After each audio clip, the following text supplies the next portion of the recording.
नमस्कार, मैं हूं आशीष सक्सेना और हम लोग खड़े हैं उत्तराखंड के उधम सिंह नगर के बाजपुर क्षेत्र में।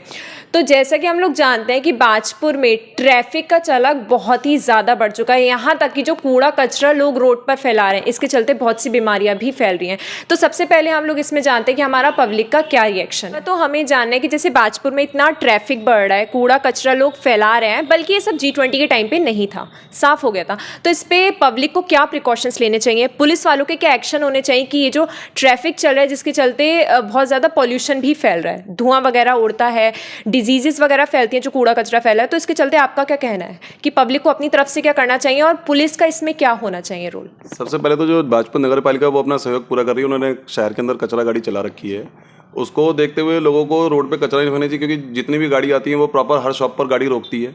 तो हमें कूड़ा अपनी उस गाड़ी में ही डालें, जिससे कि शहर भी साफ रहेगा और बीमारी नहीं फैलेगी। सेकंड चीज़ आती है कि ट्रैफिक को लेकर आपने बड़ी अच्छी बात कही। जो ट्रैफिक का प्रॉब्लम है वो सबसे बड़ा प्रॉब्लम तो गवर्नमेंट की तरफ से है। जो एक एक घर में 4-4 5-5 गाड़ियाँ हैं, क्यों? सरकार ने 15 साल की नीति निकाल दी, विदेशों में नहीं है। विदेशों में 50-50 साल तक गाड़ी चलती है। हमारे इंडिया के अंदर 15 साल कबाड़ नीति क्यों लाई जा रही है? आपके घर में खड़ी करने की जगह नहीं है गाड़ी, तो आप पार्किंग पहले सबसे पहले बनाएं अपने घर में। उसके बाद आप गाड़ियाँ आपने गलियों में लगा रखी हैं।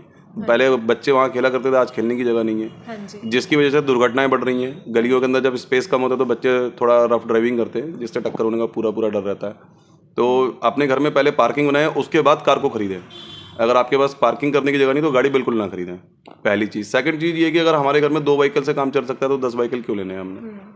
ठीक है। और रही बात जागरूकता की कमी है पब्लिक के अंदर। हाँ जी, बिल्कुल। हम देखते हैं हमसे अच्छे तो जानवर हैं। हाँ। बकरी के पीछे बकरी, भेड़ के पीछे भेड़ चलती है। यहाँ तो आदमी कहता है पहले मैं क्यों ना निकल जाऊँ। हाँ जी, बिल्कुल। ओवरटेक इतना ज़्यादा कि 1 मिनट के किसी को बर्दाश्त नहीं है। जरा सी किसी की गाड़ी टकर जाए तो सर फाड़ने को तैयार हैं, जैसे पता नहीं गाड़ी हो गई, पता नहीं क्या हो गया। हाँ जी, तो ये चीज़ें हैं, लोगों को थोड़ा संयम भी रखना चाहिए। और अगर अपनी साइड में ही चलेंगे और लाइन में चलेंगे तो मैक्सिमम 80% जो प्रॉब्लम्स हैं वो रोड साइड की ख़त्म हो जाएंगी।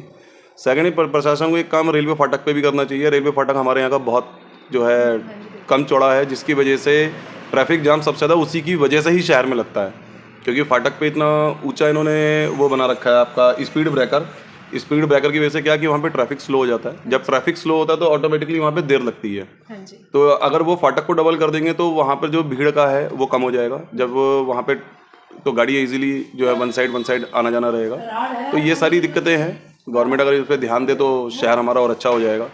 मेजरली प्रॉब्लम हमारे यहाँ जो शहर में रहती है वो फ्राइडे, सैटरडे, संडे और मंडे रहती है, क्योंकि नैनीताल का टूरिस्ट का मेन रोड यही है। तो ट्रैफिक बहुत रहता है यहाँ पे। उस चीज़ को देखते हुए गवर्नमेंट को यहाँ पे सबसे पहले तो फाटक को डबल करना चाहिए। फाटक डबल होते ही मैक्सिमम प्रॉब्लम सॉर्ट आउट हो जाएंगी। बाकी लोग अपनी साइड में चलें तो ये दिक्कतें नहीं आएंगी। तो हमारा जागरूक होना बहुत ज़रूरी है। गवर्नमेंट ज़रा टीवी पे भी एड्स बहुत दे रही है, लेकिन जब हम किसी चीज़ को सीख रहे हैं तो उसका नॉलेज हमें पहले होना चाहिए। जैसे हम मोबाइल को चलाते हैं तो मोबाइल के पता है कि हाँ ऐसे यूज़ करना है, तो कार चलाते हुए भी ऐसा होना चाहिए कि कार कैसे चलानी है, कहाँ पार्क करनी है, कितनी स्पीड में चलानी है। शहर आ गया तो लोग 80-100 पे भगाए चले जा रहे हैं, जबकि शहर के किसी भी शहर के अंदर से अगर आप निकलते हैं तो वहाँ की जो मैक्सिमम लिमिट है वो 40 लिमिट होती है। तो जब आप 40 की लिमिट से चलेंगे तो ऑटोमेटिकली एक्सीडेंट रेशियो डाउन हो जाएगा। तो ये चीज़ें का पता होनी चाहिए। अब जिनको नहीं जागरूकता है वो लोग फिर चोट खाते हैं, खुद तो खाते हैं, साथ में दूसरे को भी ले डूबते हैं। हाँ जी, ये सारी चीज़ें। और सर बाकी हम जैसा कि जानते हैं कि फ़ोन के यूज़ से मतलब जो रेडिएशंस वगैरह आ रही हैं, 5G वगैरह आ रही हैं, तो इससे सबसे ज़्यादा जो नुकसान हो रहा है वो हमारे नेचर को हो रहा है, सबसे ज़्यादा नुकसान हो रहा है। तो इस पर आपका क्या कहना है? क्या मतलब इसकी रिक्वायरमेंट है या नहीं है? देखो, डिजिटल युग आ रहा है तो नुकसान तो है, तो कुछ फ़ायदे भी हैं। हाँ जी। तो अगर ये नुकसान फ़ायदे देखेंगे फिर हमारा देश पीछे चलेगा, फिर तो बैलगाड़ी ही आ जाएगी हमारे देश में दोबारा से। और डिजिटल है, अब हर एक आदमी के आज हाथ में फ़ोन है। किसी को कहीं जाना है, किसी ने कोई बात करनी तो वीडियो कॉल से 1 मिनट में बात हुई थी। पहले हम सुना करते थे, जब हम स्कूल में 95 में पढ़ा करते थे तो हम किताबों में पढ़ा करते थे कि सुना करते थे कि यहाँ बैठे हुए हमारा चेहरा वहाँ दिख जाएगा। आज हम लाइव देख रहे हैं कि हाँ वीडियो कॉल पे बात हो जाती है। ठीक है। और ट्रांसपोर्टेशन बहुत इजी हो गया है। पहले किसी गांव में जाना होता था एक दूसरे में तो वहाँ बैलगाड़ी को इस्तेमाल होता था, तो पता लगता था कि पूरा दिन लग जाता था। आज तो पलक झपक नहीं है, पता लगा आप काशीपुर पहुँच गए, और ज़्यादा पलक झपकी तो पता लगा दिल्ली पहुँच गए आप। तो ये सारी चीज़ें बढ़ी हैं। तो ये जब चीज़ें बढ़ रही हैं, फैसिलिटीज़ बढ़ रही हैं, तो ऑब्वियसली है कि पॉल्यूशन भी बढ़ेगा और थोड़ी बहुत तो दिक्कतें आएंगी। लेकिन जो यूज़र हैं इनको भी ध्यान रखना चाहिए कि अपना जो है पैसे का भी सेव रखें और अपना भी ध्यान रखें। ट्रैफिक को जो है, अगर कहीं पे बस जा रही है तो बस से ट्रैवलिंग करें, ये ना हो कि कार से जाना है।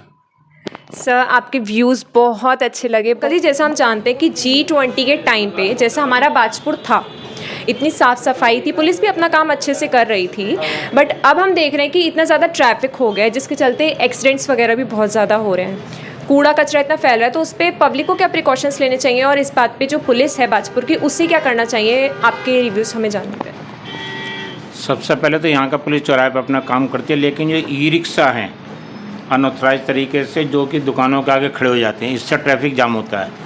दूसरे नंबर पे जो बाहर से गाड़ियाँ आती हैं जो दुकानों के आगे पार्क गलत तरीके से कर दी जाती है, इनको अंदर शहर में एंट्री ना आने दी जाए। कहीं पर पार्किंग स्टैंड में इनको खड़ा करवा के प्राइवेट अपने पैरों से अपने कस्टमर वगैरह आया करें।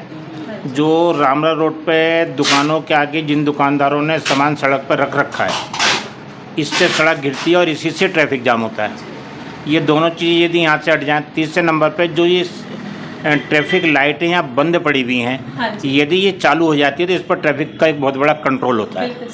तीसरे नंबर पे जो केसा वाला साइड से बन्नाखेड़ा साइड से जो ट्रक आते हैं, ये सेंट मेरी स्कूल के रास्ते से दुराई को निकाल दिए जाए। यहाँ पे ट्रकों का आवागमन कम हो जाएगा। और या ये जो बरेनी से जो कालाडोंगी साइड से जो ट्रक वगैरह आती हैं बन्नाखेड़े के रास्ते उधर से होते हुए, हैवी ट्रक वगैरह बाहर से बाहर शहर के अंदर यदि एंट्री ना हो तो इससे बहुत बड़ा कंट्रोल हो जाएगा। मेरी तो ये इच्छा है कि सबसे पहले एक छोटे लेवल पे जो जगह जगह ई रिक्शा खड़े हो जाते हैं या जगह जगह गाड़ियाँ खड़ी हो जाती हैं, इनको सख्ती से हटा दिया जाए तो ट्रैफिक की समस्या यहाँ पर ख़त्म हो जाएगी। Okay, thank you so much uncle ji, आपके रिव्यूज़ जान के मतलब सच में बहुत अच्छा लगा। We will try our best कि ये जितनी भी हमारी पब्लिक की डिमांड है वो सब पुलिस तक जाए और इस चीज़ पे एक्शन लिया जाए। Thank you so much. जैसे कि हम लोग जानते हैं कि G20 के टाइम पे बाजपुर में इतनी ज़्यादा साफ़ सफाई थी, बाइकें वगैरह जो कार वगैरह हैं वो सब रोड पे नहीं खड़ी होती थी, बट सेम लॉ अब हम अप्लाई नहीं कर सकते हैं।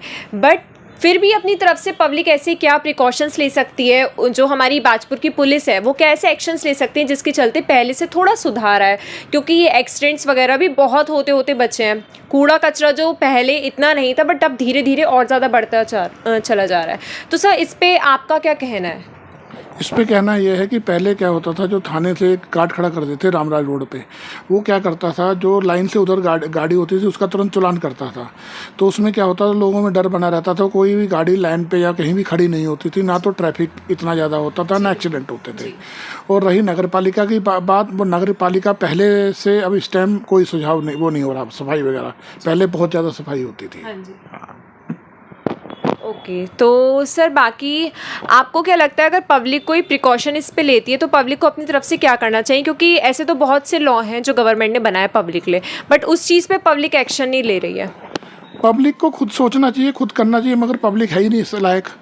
सब अपने अपने वो देखते हैं, इसलिए वो होता है। तो जो बाजपुर में कूड़ा कचरा फैल रहा है, इतना ट्रैफिक है, यहाँ तक कि जो कारें और बाइकें हैं उनके चलते इतना ज़्यादा एक्सीडेंट के भी केसेस सामने आते हैं, जो ट्रक मेन रोड पे चलते हैं जिसके चलते बहुत से ऐसे हादसे हमें सुनने को आए हैं। तो इस बात पे जो हमारी पब्लिक की सोच है, पब्लिक का क्या कहना है, वो हमने आपको दिखाया। अब इस बारे में आपका क्या कहना है कि क्या प्रिकॉशन पब्लिक को लेना चाहिए और क्या ऐसे प्रिकॉशंस है जो हमारी गवर्नमेंट ले सकती है? तो कमेंट्स में ज़रूर बताइएगा। मैं आशीष सक्सेना, कैमरा पर्सन तनु सक्सेना के साथ। धन्यवाद।